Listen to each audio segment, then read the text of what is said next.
Little girl draws a fridge on her wall. It's always full. A disguised millionaire is shocked. If you enjoyed this story, subscribe to the channel and type "love" in the comments. A beautiful piece of good news may come your way very soon. And don't forget to tell us where you're watching from. The rain hammered against the windshield as Benjamin Carson sat in his modest rental car, staring at the weathered address scrawled on a crumpled piece of paper. 37 Maple Street. The house before him was a far cry from his penthouse suite overlooking Manhattan's skyline. Peeling paint, a sagging front porch, and a chain-link fence that had seen better days painted a picture of struggle that made his chest tighten uncomfortably. He adjusted his thrift store jacket and worn baseball cap, ensuring his disguise remained intact. For 3 months, Ben had been conducting these visits under the pretense of being a social researcher, studying low-income families. The real reason was far more personal and infinitely more painful. He was searching for traces of his brother David, who had vanished from his life 8 years ago after a bitter argument that still haunted Ben's dreams. The breakthrough had come 2 weeks ago when his private investigator finally traced David's death certificate. The document revealed that David Carson had legally changed his name to David Thompson after marrying Rachel, taking his wife's surname, an unusual choice that had made tracking him nearly impossible. Hospital records and employment documents had led them here, to this forgotten corner of Ohio, where David had lived his final years in anonymity. Ben's throat constricted at the memory of receiving that devastating phone call. His little brother, dead at 28 from a heart defect, alone and estranged from the only family he had left. The investigator had been blunt. "Your brother worked 3 jobs to support his family, died of exhaustion as much as heart failure." Taking a steadying breath, Ben stepped out of the car and walked toward the front door. His Armani shoes, carefully scuffed to look worn, splashed through puddles that reflected the grey December sky. The porch creaked under his weight as he knocked 3 times, the sound echoing hollowly in the cold air. Footsteps approached from inside, quick and light. The door opened to reveal a woman in her mid-30s with tired eyes and prematurely graying brown hair pulled back in a messy ponytail. Despite the exhaustion etched into her features, she possessed a gentle beauty that spoke of inner strength forged through hardship. "Can I help you?" she asked, her voice cautious but not unfriendly. She wore scrubs decorated with cartoon characters, suggesting she worked in healthcare, probably coming off a long shift. "Ms. Rachel Thompson?" Ben consulted his clipboard, maintaining his researched persona. "I'm Dr. Michael Stevens from the Urban Family Studies Institute. We spoke on the phone about participating in our community support research." Recognition dawned in her eyes, followed by a flicker of hope. "Oh yes, of course. Please, come in. I'm sorry about the mess. I just got home from work and—" She trailed off, stepping aside to let him enter. The interior of the house was small but spotlessly clean, despite Rachel's apologetic words. The furniture was mismatched but arranged with care, and handmade decorations added warmth to the modest space. The scent of vanilla candles couldn't quite mask the lingering aroma of instant coffee and microwave dinners. "Chloe, honey, we have a visitor," Rachel called toward the back of the house. "Can you come say hello?"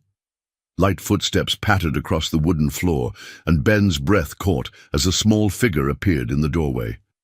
The little girl was perhaps 8 years old, with golden blonde hair that caught the lamplight like spun silk and eyes the color of summer sky.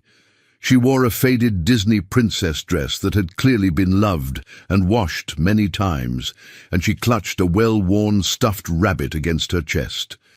But it was her smile that stopped Ben's heart, bright, trusting, and achingly familiar. It was David's smile, the same impish grin that had gotten his little brother out of trouble countless times during their childhood. "Hello," Chloe said softly, suddenly shy in the presence of a stranger. She partially hid behind her mother's legs while peeking out at Ben with curious eyes. "Well, hello there, beautiful," Ben said, his voice surprisingly gentle, as he crouched down to her level. The endearment came naturally, though it stirred something painful in his chest. "What's your rabbit's name?" Chloe's face brightened instantly. "This is Mr. Hopscotch. Daddy gave him to me before." She paused, her small brow furrowing as she glanced up at her mother. Rachel's hand moved protectively to her daughter's shoulder, and Ben noticed the slight tremor in her fingers. "Before he went to heaven," Rachel finished softly, her voice barely above a whisper. The words hit Ben like a physical blow. His suspicions were crystallizing into devastating reality with each passing moment. The resemblance, the timeline, the location, it all pointed to the conclusion he both hoped for and dreaded. "I'm very sorry for your loss," Ben managed, his professional facade wavering slightly. "How long ago did that happen?" 2 years, Rachel replied, gathering Chloe closer to her side. Chloe was only 6. She doesn't remember him as well as I'd like, but she treasures everything he gave her. Chloe nodded solemnly, then suddenly perked up with the resilient enthusiasm that only children possess. "Would you like to see my room? I drew pictures on the wall. Mommy said it was okay because we can't afford wallpaper anyway." Rachel's cheeks flushed pink. "Chloe, honey, maybe Dr. Stevens doesn't have time." "Actually, I'd love to see your artwork," Ben interjected, his heart racing. Every instinct told him he was on the verge of a discovery that would change everything. "Lead the way, sweetheart." Chloe beamed and took his large hand in her tiny one, her trust immediate and complete. As she pulled him toward her bedroom, Ben caught Rachel's grateful smile. She followed behind them, her footsteps soft on the worn carpet. The little girl's room was a testament to creativity born from necessity. The walls were covered with drawings in crayon, marker and colored pencil. Flowers, rainbows, stick figure families, and fantastical creatures that existed only in a child's imagination.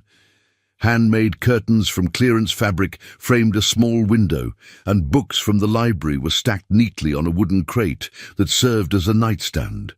But it was the drawing on the wall opposite her bed that made Ben's knees weak. There, rendered in careful detail despite the medium's limitations, was a refrigerator. But this wasn't the compact, half-empty appliance he'd glimpsed in the kitchen. This refrigerator was magnificent, tall, gleaming silver, with both doors thrown wide open to reveal shelves packed with every imaginable food. Fruits and vegetables in vibrant colors, packages of meat, gallons of milk, blocks of cheese, and treats that would make any child's mouth water. At the bottom, a small stick-figure girl with yellow hair stood beside it, arms spread wide as if embracing the abundance.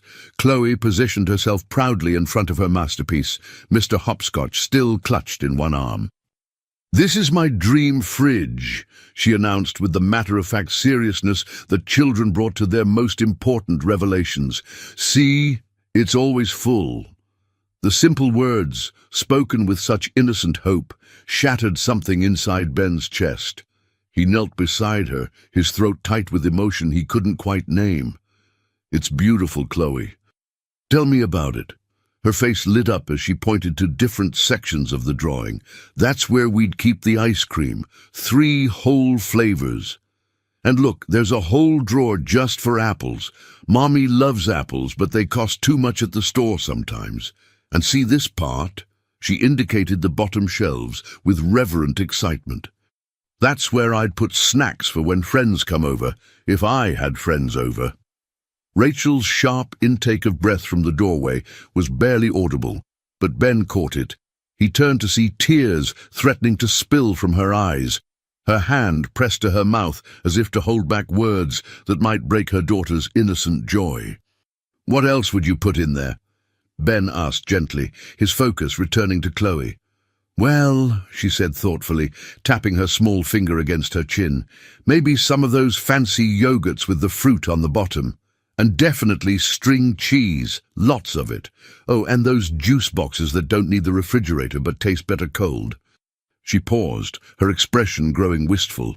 Mommy works really hard, but the real fridge doesn't stay full very long. So I draw this one because Mommy says dreams don't cost anything. The last sentence was barely a whisper, but it echoed in Ben's mind like a thunderclap.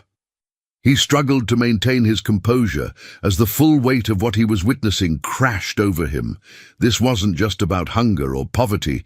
It was about a child who had learned to find hope in imagination because reality offered so little.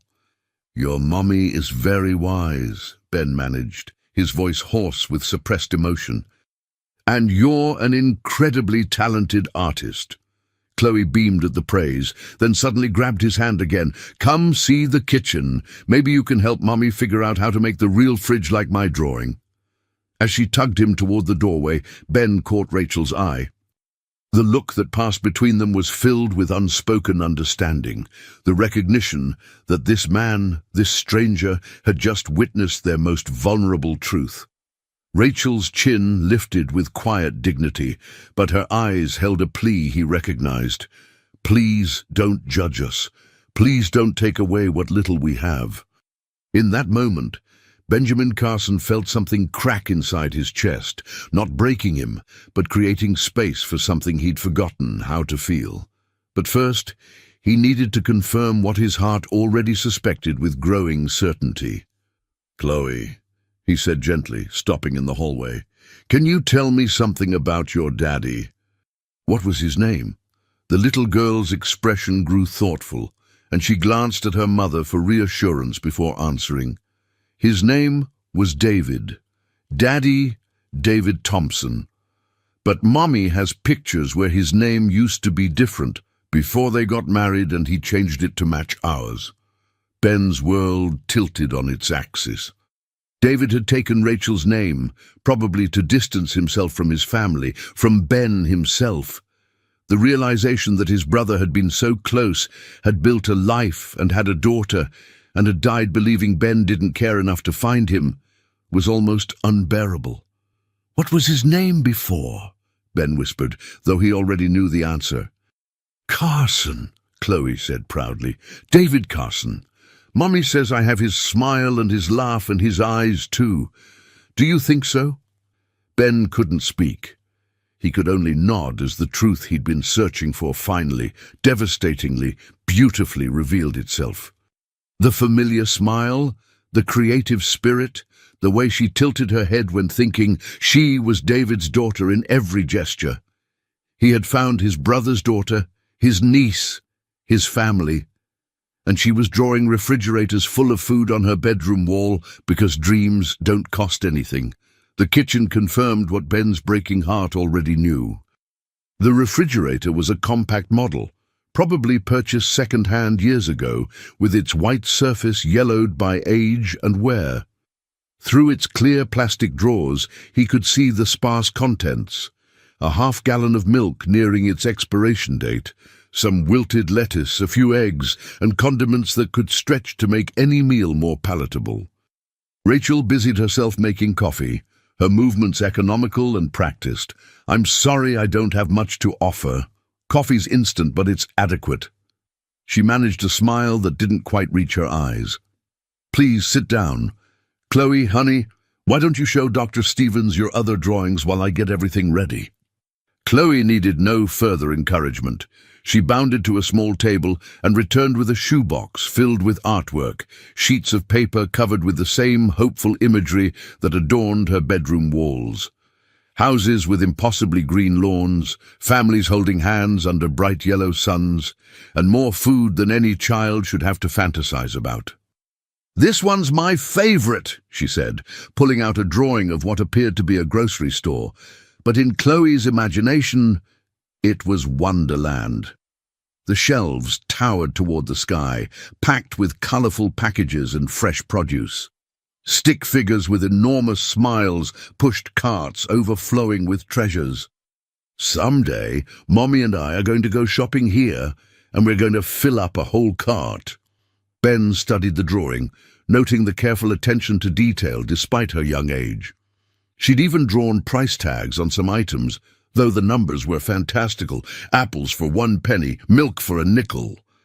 Her concept of money was clearly limited, but her understanding of want versus need was heartbreakingly sophisticated. "You really love to draw," he observed, accepting the steaming mug Rachel offered him. "Daddy taught me," Chloe said matter-of-factly. "Before he got sick, he used to draw with me every day. He said I had magic hands because I could make anything appear on paper." She held up her small hands, examining them with the seriousness of someone much older. "I don't think they're really magic, but I like to pretend sometimes." Rachel's cup rattled slightly against its saucer as she set it down. David was. He was very artistic, always encouraging her creativity, even when money was tight. She paused, her gaze distant, especially when money was tight. "Tell me about him," Ben said gently, his cover story momentarily forgotten. "For the research, of course. Understanding family dynamics is important for our study." Rachel's expression softened, and for the first time since he'd arrived, she looked younger, less burdened. David was special, different from anyone I'd ever met. He had this way of finding joy in the smallest things and sharing it with everyone around him. When Chloe was born, he cried for 20 minutes straight, just holding her and whispering about all the adventures they'd have together. Chloe nodded enthusiastically. "Mommy, tell him about the treasure hunts." "Oh my goodness, the treasure hunts." Rachel's laugh was genuine now, transforming her entire face. David would hide little notes around the apartment. Simple things for Chloe to find. Look under the couch cushion for a hug. Check the cookie jar for a kiss. She'd spend hours following the clues. And the treasure was always something free. A piggyback ride, a story, time spent together. Ben's throat constricted. This was exactly the kind of thing David would do. Growing up, his little brother had been endlessly inventive when it came to making ordinary moments magical. He'd once convinced 10-year-old Ben that the cardboard box their new television came in was actually a spaceship capable of traveling to any planet they could imagine. "He sounds like a wonderful father," Ben managed, struggling with conflicting emotions. "The best," Chloe chimed in. Then her expression grew puzzled. "But sometimes Daddy would get really sad. He'd look at old pictures on his phone and cry, but he wouldn't tell me why. Mommy said he missed his family." The words hit Ben like physical blows. His brother had been looking at pictures, probably old family photos from before their estrangement, and crying while his daughter watched, not understanding why her daddy was in pain. Rachel quickly intervened, recognizing the sensitive territory they'd entered. "Chloe, sweetheart, why don't you go wash your hands? Dinner will be ready soon, and maybe Dr. Stevens would like to stay and eat with us." "Oh, I couldn't impose," Ben began, but Chloe was already clapping her hands together with delight. "Please stay. We're having spaghetti. It's not fancy, but Mommy makes good sauce with what we have." As Chloe skipped toward the bathroom, Rachel's expression grew guarded again. She lowered her voice to barely above a whisper. "I should be honest with you, Dr. Stevens. I don't have a lot to offer for dinner. The spaghetti and sauce will stretch to feed 3 people, but there won't be much else. I'm not trying to make you feel sorry for us. I just want you to know what you're saying yes to." The quiet dignity in her admission made Ben's chest ache. She was proud. This young mother who worked multiple jobs to keep food on the table and a roof over her daughter's head. She wasn't asking for charity or pity. She was simply being transparent about their reality. "I'd be honored to share dinner with you and Chloe," Ben said sincerely. "And please don't worry about portions. I'm not very hungry anyway." It was a lie. He hadn't eaten since breakfast, but the thought of this small family sharing their limited resources with a stranger moved him beyond words. Rachel nodded gratefully and moved to the stove, where a dented pot was already bubbling with boiling water. She opened a box of generic spaghetti and carefully measured out portions, her movements precise from years of making every ingredient count. A small jar of sauce sat on the counter beside a can of tomatoes, their labels showing they'd been purchased with coupons. "Can I ask you something?" Ben said, watching her work, part of him desperate to understand, while another part dreaded the answer. "About David's family. You mentioned he missed them." Rachel paused, her hand hovering over the sauce jar. When she spoke, her voice carried old pain. David had a brother. Younger, I think, or maybe older. David was never clear about that. They had some kind of falling out years before I met him. David never told me the details, but I know it broke his heart. He used to say he'd ruined the only family relationship that mattered to him. Ben's hands clenched into fists beneath the table. Did he ever try to reach out? To fix things? Oh, he tried everything. Rachel's voice grew heavy with old sadness. Letters that came back unopened, emails that were blocked. He even hired someone to find his brother's address, but when he went there, security wouldn't let him in. David said his brother had become very successful, very important, and obviously didn't want anything to do with his past. Ben's blood ran cold. David had tried to visit him, had stood outside his corporate building, probably looking up at the gleaming tower that represented everything he'd achieved, while his brother struggled to survive. The last attempt was a phone call, Rachel continued, unaware of Ben's internal anguish. Chloe was 5, and David was so proud that she'd learned to write her name. He called his brother 3 times in one day, wanting to share the news. When the calls went to voicemail and then stopped going through at all. She paused, wiping her eyes with the back of her hand. David never tried again after that. He said he finally understood that some bridges stay burned. Ben felt like he was drowning. The phone call he'd ignored, the number he'd blocked, it hadn't been about money or drama. David had wanted to share that his daughter could write her name. His brother had been proud and excited and had reached out to the one person who should have cared most, only to be met with electronic silence. "I'm sure his brother regrets whatever happened," Ben said quietly, his voice thick with emotion he couldn't quite hide. "Family estrangements. Sometimes people act out of hurt and pride, not realizing the damage they're causing." Rachel glanced at him curiously, perhaps picking up on the personal note in his voice, but Chloe's return interrupted any questions she might have asked. "Mommy, can Dr. Stevens see my photo album after dinner?" Chloe asked, climbing onto her chair with Mr. Hopscotch still tucked under one arm. "I want to show him pictures of Daddy." "Of course, sweetheart," Rachel replied, though Ben noticed her slight hesitation. "I'm sure Dr. Stevens would enjoy that." And as Rachel served dinner, Ben watched Chloe carefully divide her small portion of spaghetti into even smaller bites, making each mouthful last as long as possible. She chattered happily between bites, telling him about school, her teacher Mrs. Patterson, and her best friend who had moved away last month. "Sometimes I get sad about Daddy not being here," she said with the startling honesty of childhood. "But Mommy says he's always with us in our hearts, and when I draw pictures, I pretend he's helping me, like he used to." Ben had to look away, blinking rapidly to prevent tears from falling. This child, his brother's daughter, was carrying on David's legacy of finding joy in impossible circumstances, just as David had done throughout their difficult childhood. "Your daddy would be very proud of you," Ben managed to say. Chloe's face lit up. "Really? How do you know?" "Because," Ben said, his voice steady with absolute conviction, "any father would be proud to have such a kind, creative, beautiful daughter." As they finished the simple meal, Ben wrestled with emotions he couldn't name. Tomorrow, he would have to decide what to do with this knowledge. Tonight, he needed to see those photographs and understand exactly what his pride had cost. Not just him, but David, Rachel, and most devastatingly, this innocent child who deserved to know she had family who cared about her. The photo album would hold the final pieces of the puzzle, and Ben was both desperate and terrified to see them.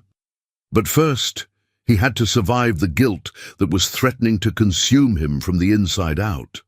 After dinner, Chloe carefully retrieved a worn photo album from the living room shelf, handling it with the reverence reserved for precious treasures.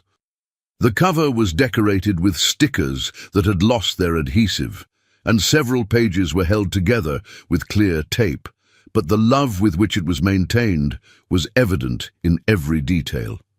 "This is my daddy book," she announced solemnly, settling onto the couch beside Ben.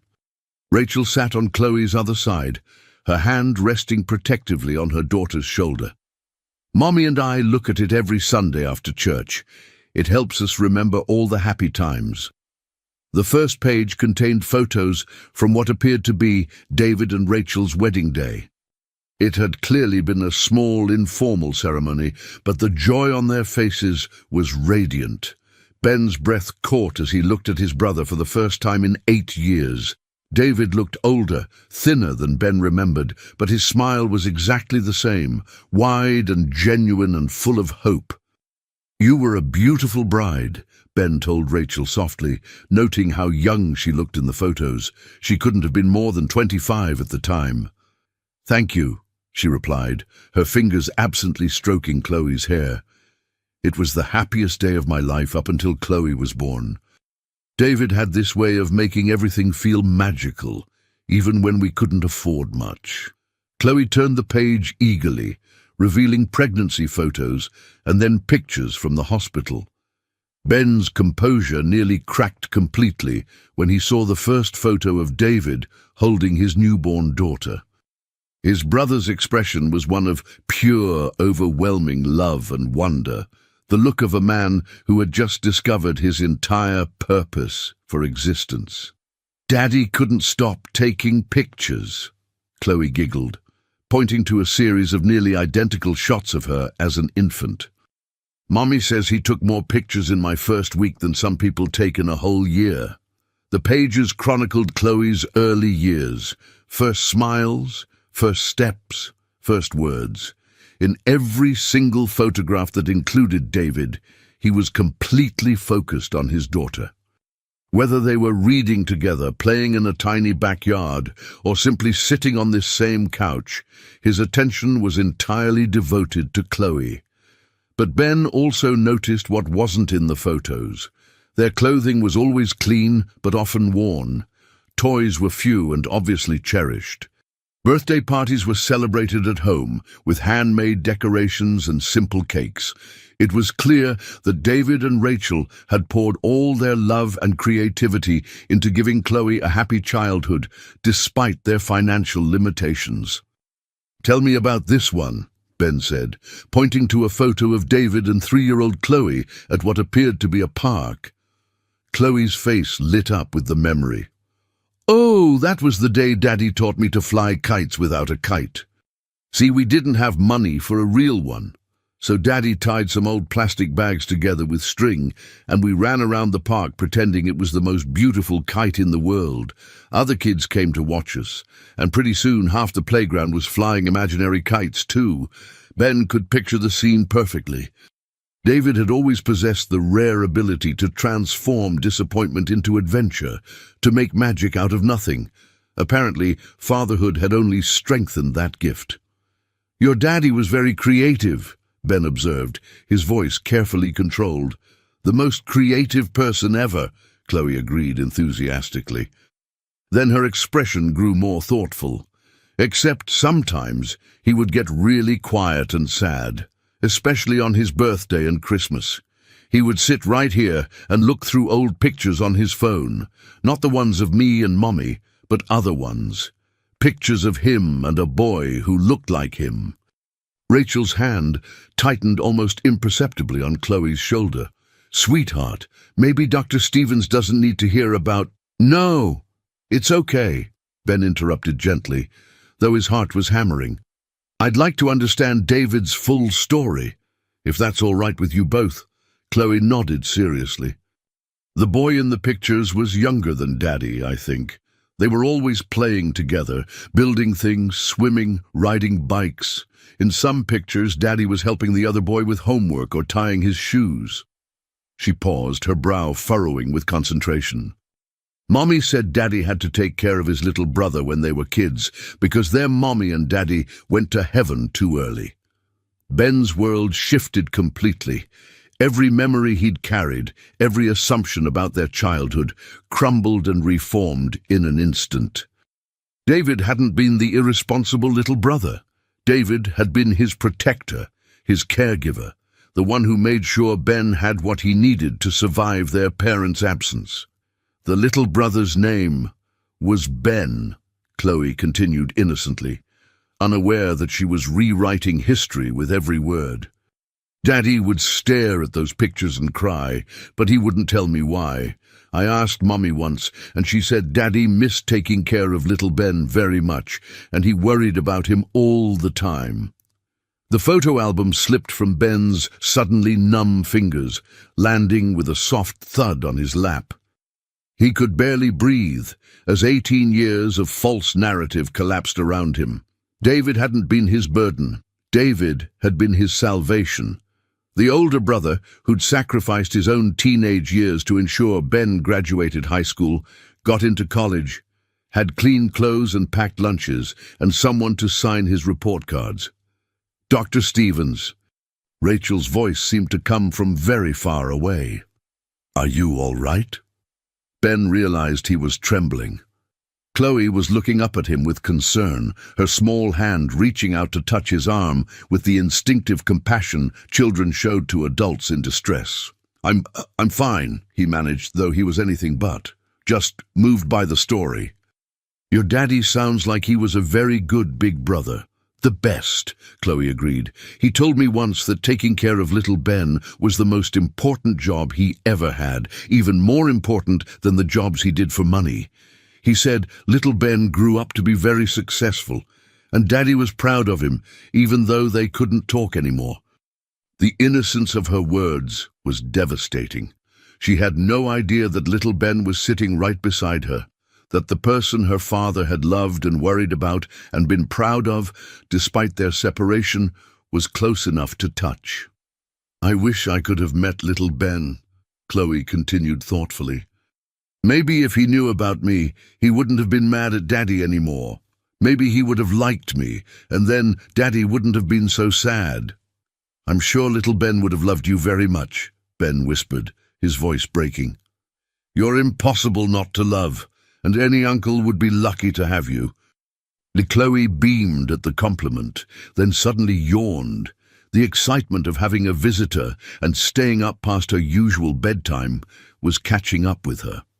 "Time for bed, little one," Rachel said, closing the photo album gently. "Dr. Stevens has already been so kind to spend the evening with us." But I want to show him my Christmas drawings," Chloe protested, though another yawn undermined her argument. "How about this?" Ben suggested, his heart racing as he prepared to set tomorrow's revelation in motion. "What if I came back tomorrow? I could see your Christmas drawings then, and maybe we could talk more about your dreams and your daddy." Chloe's eyes widened with delight. "Really? You'd come back just to see me?" "I absolutely would," Ben promised, meaning every word. "In fact, I have a feeling tomorrow is going to be a very special day for all of us." Rachel looked puzzled by his words, but Chloe was already planning tomorrow's activities aloud. "I can show you all my art supplies, and we can look at more photos, and maybe you can help me draw a new picture for the wall." As Rachel carried her sleepy daughter to bed, Ben sat alone in the small living room, surrounded by evidence of the life his brother had built. A life filled with love, creativity, and quiet heroism despite overwhelming challenges. David had died protecting his family's dignity, working himself to exhaustion to provide for them, never knowing that little Ben had become wealthy enough to solve all their problems with a simple phone call. But more than that, David had died believing that the little brother he'd raised and protected had grown to hate him. The magnitude of that misunderstanding was staggering. Every memory Ben carried of feeling responsible for David was revealed as a self-constructed fiction. David had been the responsible one, the caregiver, the big brother who'd sacrificed everything to give Ben a future. Tomorrow, Ben would tell them the truth. He would reveal that little Ben had not only been found, but had been searching for them without knowing it. He would explain that Chloe's dreams didn't have to remain drawings on bedroom walls, and that David's worry about his little brother had been unnecessary. Little Ben had succeeded beyond imagination, but success meant nothing without family to share it. Tonight, though, he sat in the dim light of the living room where his brother had lived and loved and yearned for reconciliation, and he made a solemn vow. He would honor David's memory by becoming the uncle Chloe deserved, by caring for the family his brother had cherished above all else. He would ensure that this little girl who had inherited her father's creativity and hope would grow up knowing she was loved beyond measure by the uncle who had finally, devastatingly, found his way home. The photo album lay closed on the coffee table, but the images were burned into Ben's memory forever, along with the crushing realization that he had spent 8 years hating himself for being the irresponsible younger brother, when the truth was that he had been the beloved little brother whose big brother had never stopped loving him, worrying about him, or hoping for reconciliation. Tomorrow would bring revelations that would change 3 lives forever. Tonight, he simply sat in his brother's home and mourned not just the years they had lost, but the fundamental misunderstanding that had poisoned every memory he'd carried of their relationship. Outside, the rain had stopped, and stars were beginning to appear between the breaking clouds, a sign, perhaps, that the darkness was finally giving way to truth. Ben spent the night in a modest motel 10 miles away, but sleep eluded him entirely. Every time he closed his eyes, he saw Chloe's innocent face as she talked about little Ben, heard her small voice saying, "Daddy missed taking care of little Ben very much." The weight of revelation pressed down on his chest like a physical force, making breathing difficult. But along with the devastation came something else, a gnawing uncertainty that kept him pacing the small room until dawn. What right did he have to walk back into their lives and turn everything upside down? What if revealing his identity brought them more pain than comfort? What if Rachel refused to believe him, or worse, what if she believed him and felt obligated to accept help she didn't want? By morning, his phone was buzzing with missed calls from his assistant and board members expecting him in Manhattan for crucial meetings. For the first time in his adult life, Ben stared at his phone and felt nothing but emptiness at the thought of conference rooms and profit margins. He cancelled the morning meetings but hesitated over the afternoon ones. Maybe he should fly back to New York, process this information, figure out the right approach. Maybe he should hire lawyers, social workers, professionals who could handle this delicate situation properly. But then he remembered Chloe's trusting smile and the way she'd said, "You'd come back just to see me?" And he knew he couldn't leave. Not yet. Not without at least trying to honor the promise he'd made to a little girl who'd already experienced too much disappointment. At exactly 9 o'clock, he stood once again on the sagging porch of 37 Maple Street, his heart hammering against his ribs. This time, however, he'd traded his disguise for one of his expensive suits, though he'd chosen the most conservative one he owned. The transformation from Dr. Stevens to Benjamin Carson felt both necessary and terrifying. When Rachel opened the door, her confusion was immediate and evident. She looked him up and down, taking in the dramatic change in his appearance, her protective instincts clearly activated. "Dr. Stevens, you look so different today. Is everything all right?" Her voice carried a note of suspicion now, as if she sensed that yesterday's researcher had been replaced by someone potentially dangerous to her careful equilibrium. "May I come in, Rachel? There's something important I need to tell you and Chloe. Something that's going to sound impossible at first." The serious tone of his voice made her step back, but he could see her calculating, weighing the risk of letting him in against her daughter's obvious affection for the man she'd known as Dr. Stevens. Chloe came running from her bedroom, still in her pajamas, her blonde hair tousled from sleep.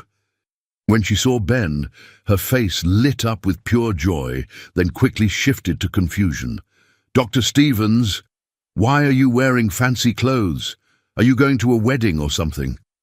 Ben knelt down to her level, his throat tight with emotion and nerves. "Chloe, sweetheart, I need to talk to you and your mommy about something very important. Can we sit down together like we did last night?" Something in his tone must have communicated the gravity of the moment, because both Rachel and Chloe became still and attentive. They settled on the couch, Chloe clutching Mr. Hopscotch and instinctively leaning into her mother's protective embrace. Ben remained standing, needing the movement to manage his nervous energy. "First, I need to apologize for not being completely honest with you yesterday. I'm not Dr. Stevens from any research institute." He paused, watching Rachel's expression shift from confusion to alarm. "My name is Benjamin Carson. I'm a businessman from New York, and I came here because I've been searching for someone very important to me." Rachel's face went pale. "Searching for who?" "My brother," Ben said quietly, his voice breaking slightly on the words. "David Carson. The brother I lost touch with 8 years ago and have regretted it every single day since." The silence that followed was deafening. Chloe looked between her mother and Ben with wide, uncertain eyes, while Rachel's hand moved protectively to her daughter's back. "That's—" Rachel's voice was barely a whisper. "That's not possible. David's brother was younger than him. David took care of him." "Yes," Ben said, his voice heavy with newfound understanding. "He did. I spent years believing I was the older brother, the responsible one. But last night, listening to Chloe's stories, I realized I had it backwards. David was my big brother. He took care of me after our parents died, and I was too proud and too stupid to remember that correctly." Rachel stared at him, her mind clearly racing. "David said his brother became successful, very successful." "I did," Ben admitted, "but success means nothing when you've lost the person who made it possible in the first place." Chloe's small voice cut through the tension. "Are you little Ben, the one Daddy took care of?" Ben's knees nearly gave way. "Yes, sweetheart. I'm little Ben, all grown up. And your daddy never stopped loving me, even when I was too foolish to return his calls." The words hung in the air like a confession. Chloe stared at him with those achingly familiar blue eyes, processing this information with the serious concentration she brought to all important matters. "Daddy cried about you," she said matter-of-factly, and each word hit Ben like a physical blow. "He said he worried that little Ben might need him and wouldn't know how to ask for help." Rachel had remained silent, her face cycling through emotions too complex to name. When she finally spoke, her voice was tight with years of witnessed pain. "If you're really David's brother, then you know he tried to contact you. Multiple times." Ben closed his eyes. "The phone calls 3 years ago. I was in business meetings. I thought—" He opened his eyes, meeting Rachel's gaze directly. "I thought he wanted money. I was arrogant and cruel, and I blocked his number without even listening to the voicemails." "He wasn't calling for money," Rachel said quietly, tears beginning to flow down her cheeks. "He was calling because Chloe had learned to write her name, and he was so proud he wanted to share it with the only family he had left." The devastating simplicity of it, his brother had called to share joy, not to ask for help, broke something fundamental inside Ben's chest. He buried his face in his hands, his shoulders shaking with the weight of regret. Small arms wrapped around his neck suddenly, and Chloe's sweet voice whispered in his ear, "Don't cry, Uncle Ben. Daddy's not sad anymore because you found us, and I'm not sad anymore because I finally got to meet you." Indeed, the pure, uncomplicated forgiveness in her embrace was almost too much to bear. Ben hugged her back gently, amazed by her instinctive compassion. "I want to take care of you and your mommy," he whispered into her hair. "I want to make sure you never have to worry about empty refrigerators or whether there's enough money for apples." Chloe pulled back to look at him seriously. "Are you really rich, Uncle Ben?" Rachel gasped softly, embarrassed by her daughter's directness, but Ben managed a watery smile. "Very rich, sweetheart. Rich enough to make sure you and your mommy never have to worry about money again." "Really?" Chloe's eyes widened with wonder, then suddenly narrowed with the wariness of someone who'd learned not to trust promises that seemed too good to be true. "But what if you change your mind? What if you decide we're too much trouble and go back to New York?" The question revealed a wisdom and protectiveness that no 8-year-old should have to carry. Ben realized she'd learned to guard not just her own heart, but her mother's as well. "I'm never going to change my mind about loving you," Ben said firmly. "But I also don't want to rush into anything that would make you or your mommy uncomfortable. We can take this as slowly as you need." Rachel had been quiet through this exchange, clearly struggling with the magnitude of what was being offered. Finally she spoke, her voice carefully controlled. "Mr. Carson, I appreciate what you're saying, but I need you to understand something. Chloe and I have built a life here. It's not easy, and it's not luxurious, but it's ours. We have routines, and she has school, and I have jobs. We can't just uproot everything because someone shows up claiming to be family." Ben finished gently. "You're absolutely right to be cautious, Rachel. You've protected Chloe beautifully, and you don't know me from anyone. What can I do to prove to you that I'm who I say I am?" "I have pictures," Rachel said slowly. "David kept a few photos from before you two lost touch. If you're really his brother." She disappeared into her bedroom and returned with a small envelope. Her hands trembled slightly as she pulled out 3 photographs, examining them carefully before handing them to Ben. The first photo nearly destroyed him. It showed teenage David, with his arm around a lanky 15-year-old Ben at what appeared to be Ben's high school graduation. David's pride in his little brother's achievement was evident in every line of his face.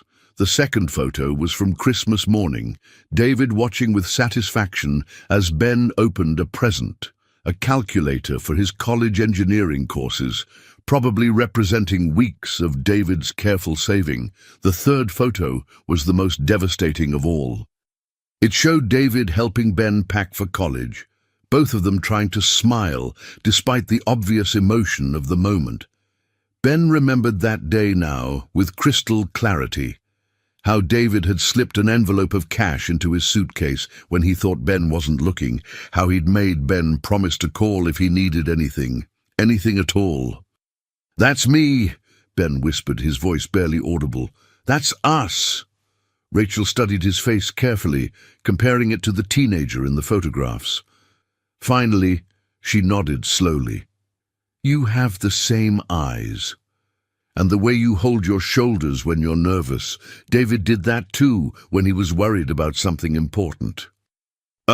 Mommy," Chloe interrupted softly, "remember what you always tell me, that sometimes God sends angels when we need them most." She looked between her mother and Ben with startling wisdom. "Maybe Uncle Ben is one of our angels."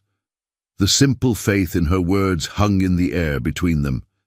Rachel looked at her daughter, then at Ben, then back at the photographs that proved beyond doubt that this man was indeed David's little brother, all grown up and searching for family he'd lost through pride and misunderstanding. "If we do this," Rachel said carefully, "if we let you into our lives, it has to be real. Chloe can't handle another abandonment. I can't handle watching her go through that again. It will be real, Ben promised solemnly. I can't undo the years I lost with David, but I can make sure his daughter grows up knowing she has an uncle who loves her unconditionally. Can we start slow? Rachel asked. Maybe you could visit more often. Let us get to know each other properly before we make any big changes. Relief flooded through Ben. Of course, whatever pace feels right for you and Chloe. Chloe, however, had her own ideas. Can we go grocery shopping today? I want to show Uncle Ben my dream refrigerator drawings and see if we can make some of them real. Ben and Rachel exchanged a look over her head. The first moment of shared understanding between two adults who both loved this remarkable child. I think, Ben said carefully, that a small grocery shopping adventure might be exactly the right place to start. An hour later, they stood in the entrance of the largest grocery store in the area. Ben had insisted they take his rental car, and Rachel had sat in thoughtful silence during the drive, occasionally glancing at him as if still trying to reconcile the successful businessman with the teenager in David's photographs. Chloe had chattered non-stop, her excitement barely contained. Now, faced with the reality of unlimited choice, she seemed suddenly overwhelmed. She stood close to Rachel, clutching Mr. Hopscotch and staring wide-eyed at the abundance surrounding them.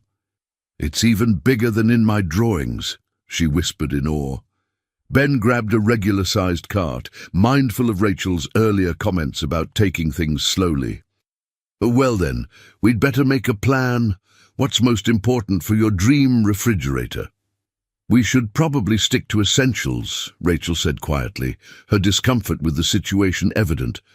I don't want to— Mommy, Chloe interrupted gently.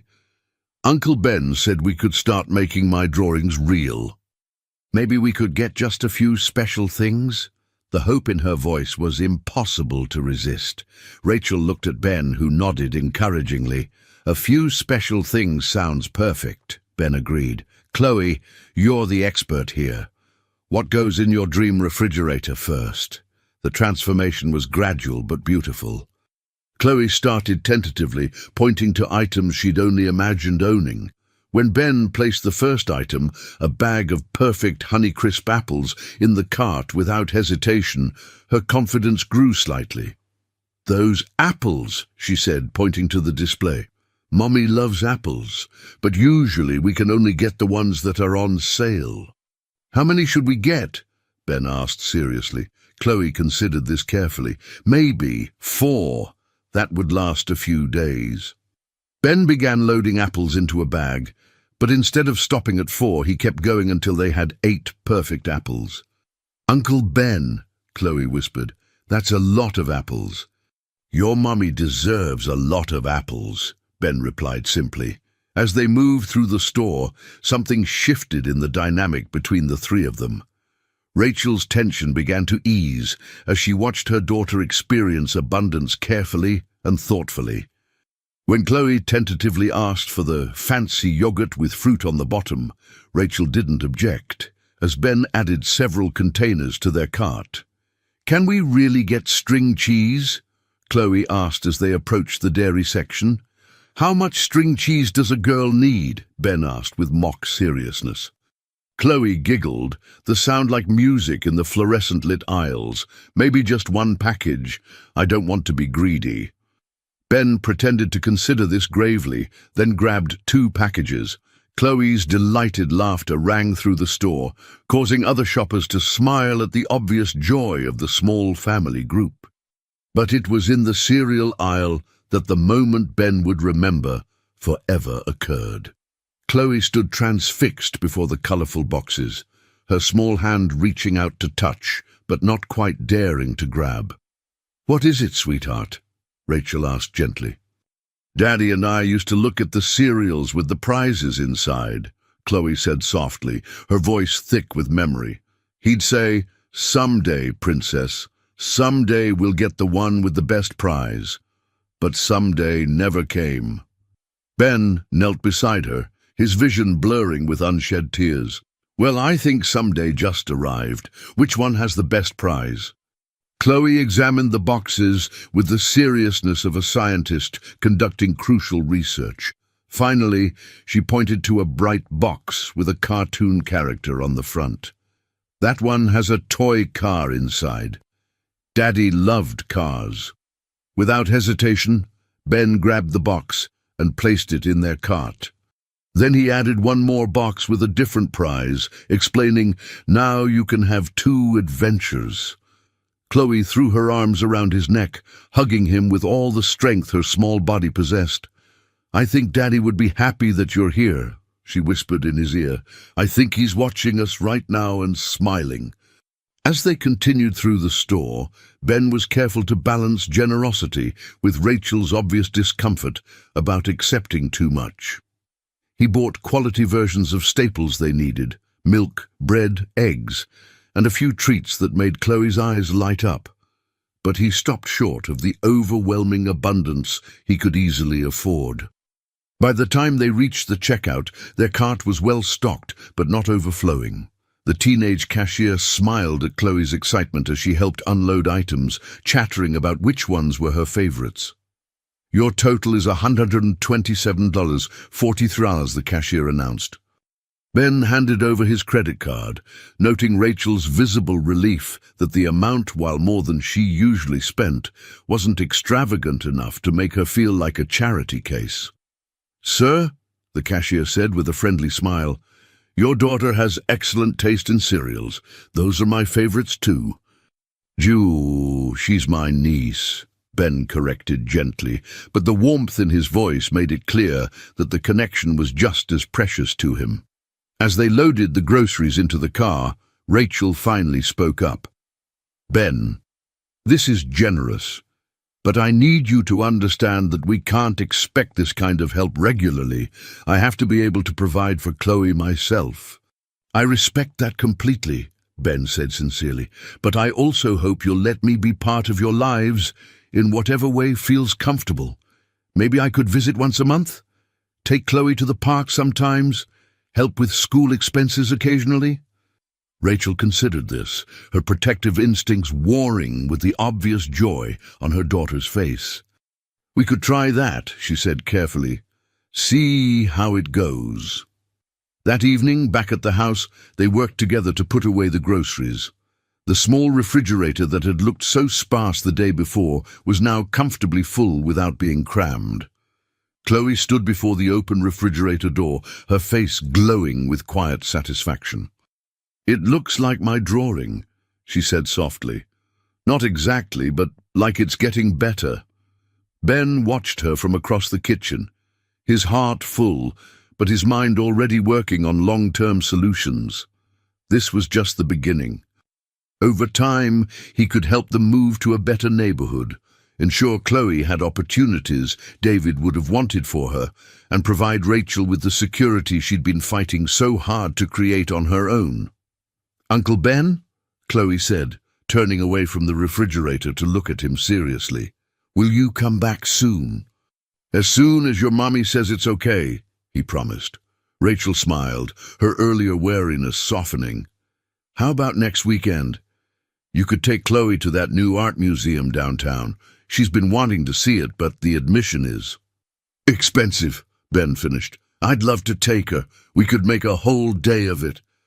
As Rachel tucked Chloe into bed that night, Ben stood in the doorway, listening to their evening routine. When Rachel finished reading the bedtime story, Chloe had a request. "Can we do the Star Wish tonight with Uncle Ben?" Rachel explained the tradition as they moved to the window where the first star of the evening was just becoming visible in the darkening sky. "What do you wish for tonight, Chloe?" Ben asked gently. Chloe was quiet for a moment, her small face serious with concentration. Finally she spoke, her voice filled with careful hope. "I wish for Daddy to know that little Ben found us and that he's going to visit us and take us on adventures. And I wish for our refrigerator to stay full like it is now. And—" she paused, glancing at her mother. "And I wish for Uncle Ben to be happy too, because I think he was sad for a long time. Ben had to look away to compose himself. When he looked back, Rachel was watching him with understanding in her eyes. "I think," she said softly, "that wish is already coming true." As Ben drove back to his motel that night, he felt something he hadn't experienced since childhood. The absolute certainty that he was exactly where he needed to be, doing exactly what he was meant to do. Tomorrow, he would start the process of relocating his business gradually, arranging to spend more time in Ohio. He'd hire the best lawyers to explore legal guardianship options just in case something happened to Rachel. He'd set up education funds and make sure Chloe's future was secure.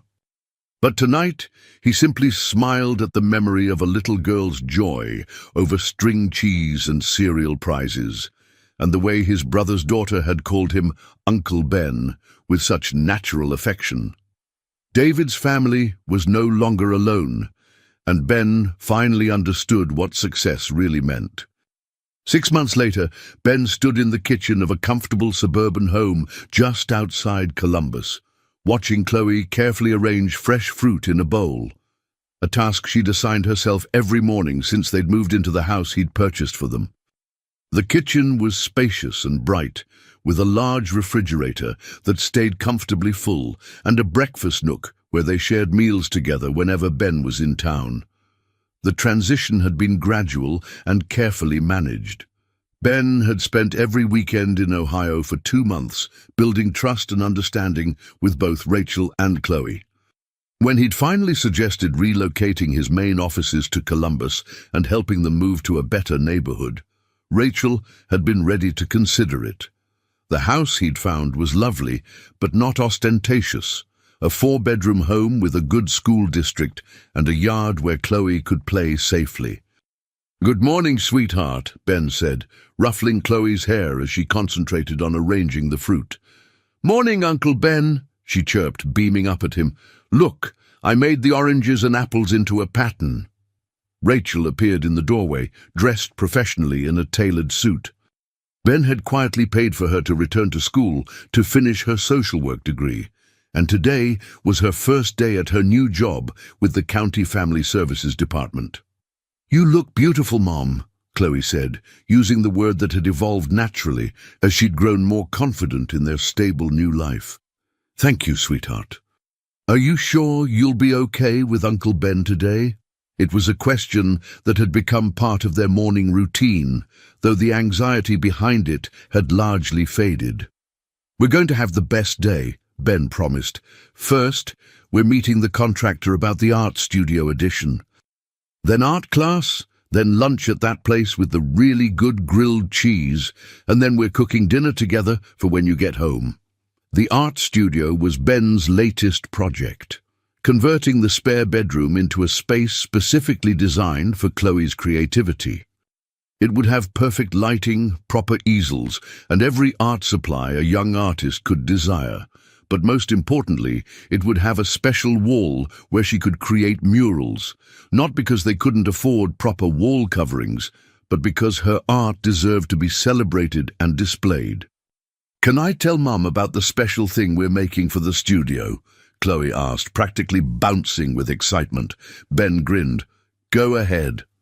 Chloe ran to Rachel and grabbed her hands, her blue eyes sparkling with the enthusiasm that had replaced the careful wariness she'd once shown. "Uncle Ben is helping me make a really big painting to hang in the studio. It's going to be a picture of our whole family. Me and you and Uncle Ben and Daddy watching from heaven." Rachel's eyes misted over. "That sounds perfect, sweetheart." After Rachel left for work, Ben and Chloe spent the morning with the contractor discussing plans for the art studio. Chloe had opinions about everything from the color of the walls, sunshine yellow like happiness, to the placement of the supply cabinets, low enough that I can reach everything myself. And Ben marveled at how confident she'd become in expressing her preferences. The transformation in her had been remarkable but gradual. The tentative, careful child who had once rationed her food had become a vibrant, curious girl who approached each day with enthusiasm and security. She still treasured Mr. Hopscotch and still helped other children who seemed lonely at her new school. But the underlying anxiety about scarcity had faded completely. "Uncle Ben," she said as they walked through the park after her art class, "can I ask you something important?" "Always," Ben replied, taking her small hand in his. "Do you think Daddy knows how happy we are now?" It was a question she asked regularly, and Ben had learned that she needed ongoing reassurance about this connection to her father. "I think your daddy sees everything wonderful about your life," Ben said seriously. "I think he's proud of how beautifully you're growing up, how hard your mom is working to help other families, and how much joy you bring to everyone around you." Chloe nodded thoughtfully. "Sometimes I dream about him, and in the dreams he's not sad anymore. He's smiling really big, and he says, 'Thank you for taking care of my girls, little Ben.'" Ben's throat tightened. "What else does he say?" "He says he's not worried anymore because he knows we're safe and loved." She paused, then added with characteristic honesty, "And sometimes Dream Daddy gives me new ideas for paintings." That afternoon, they visited the cemetery where David was buried. Ben had arranged for a beautiful headstone to replace the simple marker Rachel had been able to afford, and they'd planted flowers that bloomed in rotation throughout the growing season. Chloe chatted as they walked toward the grave, updating her father on her new school, her art teacher, who said she had exceptional talent for someone her age, and the friend she'd made who lived 3 houses down from them. When they reached the grave, Chloe carefully placed the drawing she'd brought, a picture of their new house with all 3 of them standing in front of it, holding hands. "Look, Daddy," she said softly. "This is our new house. It has a big kitchen with 2 refrigerators, and my room has windows on 2 sides, so I get lots of good light for drawing. And Uncle Ben is going to live in the guest house in the backyard, so he can be close, but we still have our own space." Ben knelt beside the grave, as had become his custom during these visits. "David," he said quietly, "I want you to know that your daughter is the most remarkable person I've ever met. She has your creativity, your generous heart, and your ability to find hope in any situation. Rachel has raised her with so much love that Chloe never doubted she was precious, even in the hardest times." He paused, then added, "I know I can't undo the years we lost, but I promise you that your girls will never want for anything. Not material things, but love, security, and the knowledge that family means everything." Chloe slipped her small hand into his. "Uncle Ben, I think Daddy heard you. I can feel him smiling." That evening, as Rachel shared stories about her first day at work and Chloe showed off the painting she'd started that afternoon, Ben looked around their dinner table and marveled at the miracle they'd created together. The empty penthouse in Manhattan sat largely unused now. This warm, laughter-filled home in Ohio had become the center of his universe. "Uncle Ben," Chloe said suddenly, pausing in her detailed description of her art teacher's technique lesson, "I want to show you something." She pulled out her latest creation, a family portrait showing 3 figures holding hands in front of their new house. The figures were more sophisticated than her early stick drawings, showing the artistic progress she'd made over the past months. "I don't draw empty refrigerators anymore," she announced proudly. "Now I draw families. Happy families with people who love each other and never leave." She'd written carefully at the bottom, "My forever family." Ben studied the drawing with the attention it deserved, noting every detail she'd included. The art studio addition under construction, Rachel's car in the driveway, even Mr. Hopscotch visible in the window of her bedroom. "It's the most beautiful picture I've ever seen," he said honestly. "Should we frame it for the art studio?" "Yes," Chloe beamed, "and I'm going to make lots more. I want to fill up the whole studio with pictures of all our adventures together." So later that night, after Chloe had been tucked into her new bedroom, spacious and bright, with built-in shelves for her growing collection of art supplies, Ben and Rachel sat on the back porch, watching fireflies dance in the garden. "Do you ever miss it?" Rachel asked quietly. "Your old life in New York, all that corporate success?" Ben considered the question seriously. "I miss the excitement of closing deals sometimes, but I've learned that success without family to share it with is just expensive loneliness.